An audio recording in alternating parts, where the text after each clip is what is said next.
40% of the businesses that were small businesses basically had to shut down because they had made impossible decisions. They did disappear.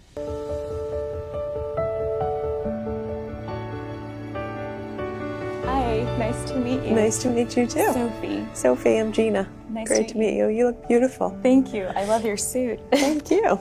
So, tell me about the business. Well, I love meeting women who own small businesses because having run a business myself, I know the extra challenges. So it's a real honor to meet you. So what's it been like the past year running a small business? It was really challenging from 2 points. One was that right before, at the end of 2019, I had given birth to my daughter. So I was already a young mother, just starting to, go into the family life. I decided to go back to work, which was a month after. So 4 weeks, yeah. Wow. Just so that I can make sure that we had a successful season for the holiday. As some people might know, is very seasonal. Yes, yes. Where the majority of your sales come at the end of the year. Yeah. When you're the founder and you're the decision maker, it's really hard to step away entirely. My dad was an electroplater, by the way. Oh, he was? Yeah. He was a metallurgist. And so even as a little kid, I knew everything about electroplating baths. Yes. And how you buffer it properly so the metal sticks to the jewelry. That's what we do. Yeah. I was looking at your beautiful necklace and thinking that. So I know from my own experience as a working mom, it is such a challenge, especially when the kids are, very small, preschool, to get high quality childcare. How did you manage taking care of a 1 month old? My husband, he took some paid time off from work, but he also used his vacation days to try to help out. I had a little bit of help and support from my family. It was a juggle because I was trying to understand how to take care of a month-old baby and try to run a business. And thank goodness he had paid family leave. Exactly. I mean, you probably couldn't have done it. It's complex. Trying to find someone to trust to watch your child while you're away from work. That's the first initial kind of hurdle to go over. But then the financial implication of it. People talk about investing in bridges, but reliable childcare is a bridge or a road for you to get to work. Exactly. That's actually a good point. So how many employees do you have? So currently I have 2. And then I haven't salaried myself yet. Oh my goodness. I hadn't salaried myself for almost 6 years. Because when I was starting out, I decided to pour everything into the business. How's the business now? Prior to COVID, we were growing about 30%.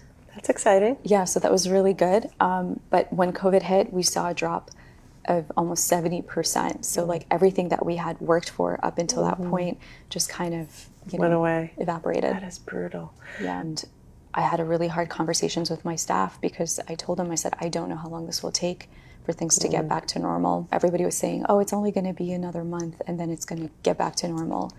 And then you fast forward, we're almost 2 years in. A lot of childcare centers closed, which is why so many women couldn't work. And then when they did open up, you were still being very incredibly cautious. So one of the things President Biden is really focused on, our whole team, is making sure that we invest in what we call the care economy. Yeah. So providing for universal public pre-K, a child tax credit.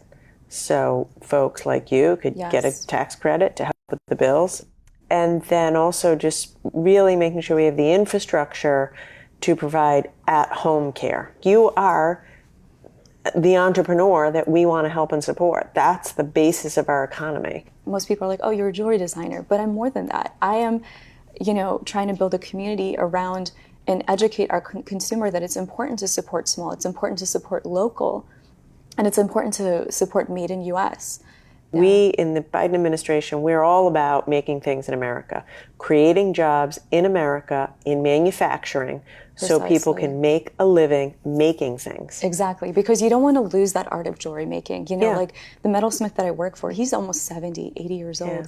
It's a craft. It's like shoemaking in Italy. Like people go to Italy for shoemaking. Yeah. And so I don't want that craft to go away. But I would just love to hear your thoughts on how important those kinds of investments are for you, your business, your employees, Sure. From the perspective of a small business. For me, especially the child childcare component is really important. For my employees, I have one employee, she has health issues. She has an autoimmune disease, and so she can't function like I can or someone else. She struggles with her health a lot. And so if she had paid time off to, sort out, if she had to go see a specialist, it makes such a big difference for her, for her life. So the point of Build Back Better and these investments in the care economy is really to unlock all that productivity. Yeah. So for you or that woman who works for you, if these basic pieces of caregiving infrastructure were in place, like healthcare, like paid time off, like good child care, like home care, then women could work, and be productive. And your small business could do what you said, thrive, not just survive, thrive. We need to make these investments. We as women want to be good at being a boss. We want to be inspirational to our community. We want to support our community. We want to be the job providers. I tell this to every small business. If you survived last year, you could survive anything. And we have to get Build Back Better passed. Yes. So you can, like you said, the government ought to be giving you a hand so you can thrive and grow and expand and hire more people. So we'll do our part, and good luck with your part. Thank you. Thank you so much for taking the time to talk to me about my story. Thank you.